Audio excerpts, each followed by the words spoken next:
விடுதித்துறையை அத்தியாவசிய சேவையாக கருதி எரிவாயு விநியோகத்தில் முன்னுரிமை வழங்க தமிழக அரசு ஹாஸ்டல் உரிமையாளர்கள் கோரிக்கை. சென்னை சேத்பாக்கம் பத்திரிகையாளர் மன்றத்தில் தமிழ்நாடு ஹாஸ்டல் உரிமையாளர்கள் முன்னேற்ற சங்கம் சார்பில் மாநில தலைவர் செந்தில்குமரன் தலைமையில் செய்தியாளர்கள் சந்திப்பு நடைபெற்றது. மாநில தலைவர் செந்தில்குமரன் செய்தியாளர்களிடம் கூறுகையில், விடுதிகளுக்கு கமர்ஷியல் சிலிண்டர் தட்டுப்பாட்டை உடனே சரி செய்ய வேண்டும். தமிழ்நாடு ஹாஸ்டல் உரிமையாளர்கள் முன்னேற்ற சங்கம் சார்பில் அரசுக்கு கோரிக்கை வைக்கிறோம். நாங்கள் தமிழ்நாடு ஹாஸ்டல் உரிமையாளர்கள் முன்னேற்ற சங்கம் சார்பில் செயல்பட்டு வருகிறோம். எங்கள் சங்கத்தின் கீழ் செயல்படும் விடுதிகளில் மகளிர், ஆடவர் மற்றும் கல்லூரி மாணவர்கள் பெருமளவில் தங்கி வருகின்றனர். தமிழ்நாடு முழுவதும் சுமார் 15,000 விடுதிகள் இயங்கி வருகிறது. இவ்விடுதிகளில் சுமார் 20 லட்சம் மகளிர் மற்றும் மாணவர்கள் தங்கி வருகின்றனர்.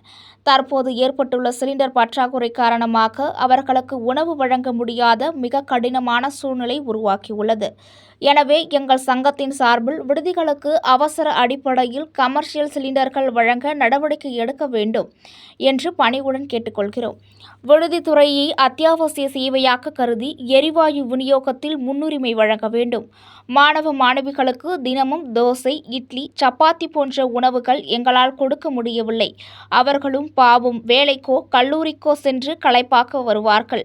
அவர்களுக்கு நாங்கள் தினமும் கலவை சாதம் செய்து கொடுத்து அவர்களை சாப்பிட வைக்க எங்களுக்கே சங்கடமாக உள்ளது.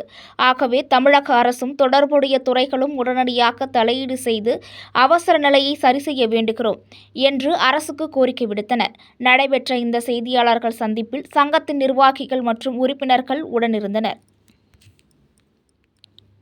என்னன்னா, அரசாங்கத்துக்கும் உரிய அதிகாரிகளுக்கும் எவ்வளவு சீக்கிரம் எங்களுக்கு இந்த கமர்ஷியல் சிலிண்டர் எங்களுக்கு கிடைக்கிறதுக்கு ஏற்பாடு செஞ்சாங்க அப்படின்னா நிறைய பயனாளிகள் இதனால் பயனடைவாங்க அப்படின்ட்டு நான் இதில் தெரியப்படுத்திக்கிறேன். கட்டாயம் எங்களுக்கு இந்த சிலிண்டர் அரசாங்கம் எவ்வளவு சீக்கிரத்தில் எங்களுக்கு அரேஞ்ச் பண்ணி கொடுக்க முடியுமோ அதை அரேஞ்ச் பண்ணி கொடுக்கணும் அப்படின்னு நாங்கள் கேட்டுக்கிறேன். நான் பிரச்சனைனா